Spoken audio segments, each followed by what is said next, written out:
Siku hizi imekuwa kawaida kwamba tukiamka asubuhi, kitu cha kwanza mtu unakuta umeangalia simu yako, umeangalia au kwenye iPad, kwenye kile kifaa cha umeme, nini kinaendelea duniani. Na ni kawaida, yani unaweza kukuta kuna taarifa nyingi, notifications za simu, notifications za social media, hapo bado notifications za Facebook, za Instagram, za TikTok, za Snapchat, zote unakuta ziko hapo. Na kwa sababu hiyo ya taarifa nyingi, unakuta mapema sana unaanza kusikia kuchoka akili, asubuhi saa ingine tu unakuta mtu unasikia tu hofu bila hata kujua kwa nini. Yani hamna kitu ambacho kimesababisha, unakuta tu moyo wako unakuwa na wasiwasi. Au saa nyingine by the time unatoka nyumbani, umepanda kwenye gari, unasikiliza taarifa au una scroll simu yako, ukija kufika ofisini akili imechoka. Hicho ni kitu ambacho sasa hivi kinatokea sana. Na ndio maana ni muhimu leo tunaongea swala la digital minimalism. Mambo vipi? Naitwa Juliet Seba, ni daktari na mtafiti katika sekta ya afya Tanzania.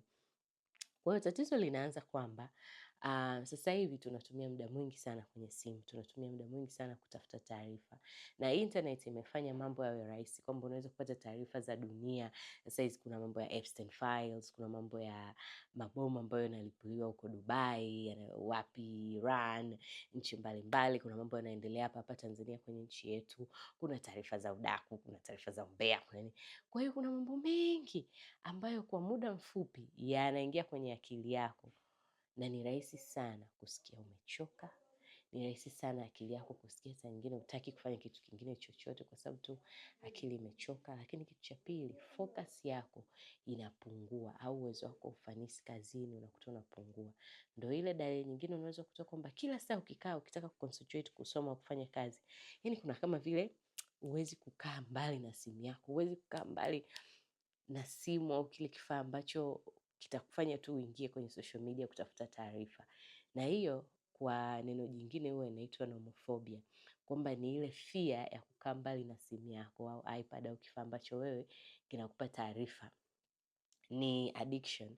Na hiyo inasababishwa na nini? Kwa sababu kila unapoangalia zile taarifa, kila unapo scroll kwenye social media, akili yako inapata hormone dopamine. Dopamine ni kama inakufanya ujisikie vizuri, kwa hiyo ina create ka addiction fulani.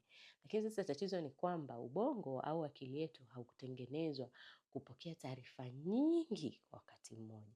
Kwa hiyo unapofanya hivyo, ndo baada ya muda unasikia kama anxiety, unaanza kusikia hofu, unashtuka ovyo, unajisikia kuchoka akili bila sababu ya msingi. Unasikia asubuhi akili imeshachoka. Unasikia wakati mwingine ile kuwa overwhelmed, yani kama vile ukimbie, upige kelele hivi. Na ukiulizwa pale kitu cha msingi ambacho kinakufanya ujisikie hivyo, hamna. Lakini kwa sababu tu akili yako haipati muda wa kupumzika. So digital minimalism ni practice ambayo kwenye Kiingereza tunasema ni kutumia technology intentionally. Kuhakikisha kwamba teknolojia haikuendeshi wewe, bali wewe unaitumia kupata vitu ambavyo ni vya msingi na vinakuongezea wewe thamani kwenye maisha yako.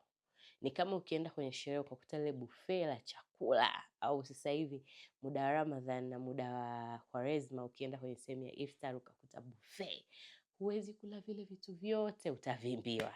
Ndivyo hivyo na akili yako ilivyo au ubongo wetu ulivyo, kwamba huwezi kuchukua taarifa zote. Ukifanya hivyo ndo unasikia ile kuchoka, unasikia kukata tamaa ghafla bila hata sababu. Mtu mwingine anakuambia najisikia kama mimi sifai siku hizi, zile feelings of unworthiness zinatokea, feelings za kukata tamaa, za kuchoka. Mtu mwingine hapati usingizi usiku bila sababu ya msingi. Kwa sababu gani? Tunajipa taarifa nyingi sana kwenye akili yetu na hatupi akili yetu muda wa kupumzika. So hizi ni baadhi ya vitu ambavyo unaweza kufanya ili kupractice hichi nini tunaita digital minimalism. Kitu cha kwanza, jitahidi control taarifa unazopokea. Sio lazima usikilize kila kitu kwenye TV, kwenye redio, usikilize kila taarifa, ufollow kila trend ujue inaendaje, hapana. Vitu ni vya muhimu lakini sio vyote unapaswa kuvisikiliza.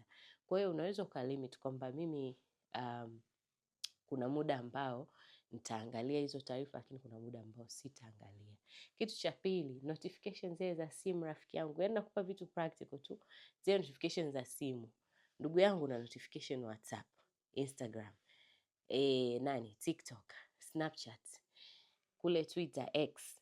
kote una notifications. Yani simu yako is always filled. Yani what is going on in America, in Iran, in Afghanistan, Singida, Dodoma, Ruvuma, vyote notifications zimejaa pale. Yani hamna saa simu yako inaweza kuwa clear, screen ya simu yako. Turn off notification ambazo sio za muhimu. Cha tatu, yale magrupu ya WhatsApp siku hizi, yani mtu ukiangalia hivi unaweza kukuta una magrupu hata 100. Una magrupu ya harusi, magrupu ya shule ya msingi, ya sekondari, ya kazini, kuanzia ajira ulioanza mwaka 2000 mpaka ajira sasa hivi mwaka 2026, kote humo. Una magrupu ya vikoba, una magrupu ya nini, ya jamii, ya kijijini kwenu, ya mtaani kwenu, ya kanisani kwenu, ya vijana. Pale kanisani kuna vijana, kuna la mama humo, kuna kila kitu humo. Kwa hiyo wakati mwingine mute baadhi ya haya magrupu. Yale ambayo sio taarifa zake ni za umuhimu sana kupata, kwamba lazima I have to be attentive all the time. Mute. Check kama ni jioni au ni asubuhi tu au ni mchana, unaweza kuwa na check basi, lakini sio notifications kila saa. Inakusaidia kupunguza taarifa na kelele zinazoingia kwenye bongo wako. Kitu cha tatu cha muhimu, pata muda ambao unakaa bila simu. Kwa hiyo unaweza kusema lisaa la kwanza baada ya kuamka asubuhi, sitashika simu yangu, na kama nikishika sitaingia kwenye applications za social media. Kwa sasa hivi kwenye simu unakuta una Biblia au una Qur'ani yako au una vitabu vyako vingine vya kusoma, ingia kwenye hivyo. Usiingie kwenye social media asubuhi. Kwa hiyo unaweza kusema kwamba asubuhi either sitashika simu kabisa, nitatumia vitabu vyangu vya hard copy, nitafanya shughuli zangu nyingine, nitafanya mazoezi, nitasikiza muziki ambao una calm akili yangu, lakini sitaingia kwenye social media. Unaweza kusema hivyo. Au saa nyingine saa ya chakula, jitahidi saa ya chakula usiingie kwenye social media, usiingie huko kwenye simu. 1 hour before bed tunasema jitahidi usiingie kwenye simu. Pata muda wako pembeni, wewe mwenyewe, tulia, kama unasoma kitabu, kama unasali, kama unasikiliza muziki wa calm akili yako, lakini usiingie kwenye simu in that last hour before bed. Tumesema 1 hour baada ya kuamka, muda wa chakula, last hour before bed. Itakusaidia wewe calm akili yako hata uweze kupata usingizi mzuri. Lakini kitu kingine unachoweza kufanya ni kama tulivyosema, tafuta shughuli mbadala. Soma vitabu, tembea asubuhi, unapoenda kazini, unaweza ukadownload vitu vya kujifunza, ukawa unajifunza vitu mbalimbali, skills mbalimbali kwenye simu yako, rather than kukaa kwenye social media muda wote. So leo kumbuka sana ambacho tumejifunza, digital minimalism. Sio lazima kila trend wewe uwepo, sio lazima kila message wewe usome, sio lazima kila notification uisome kwa wakati huo.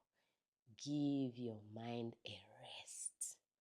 Kwa sababu akili ambayo imepata utulivu ni akili ambayo itakuwezesha wewe kufocus na kuwa na uzalishaji mzuri zaidi. Tukutane next time. YouTube, follow us, Dr. Rafiki Africa. Bye.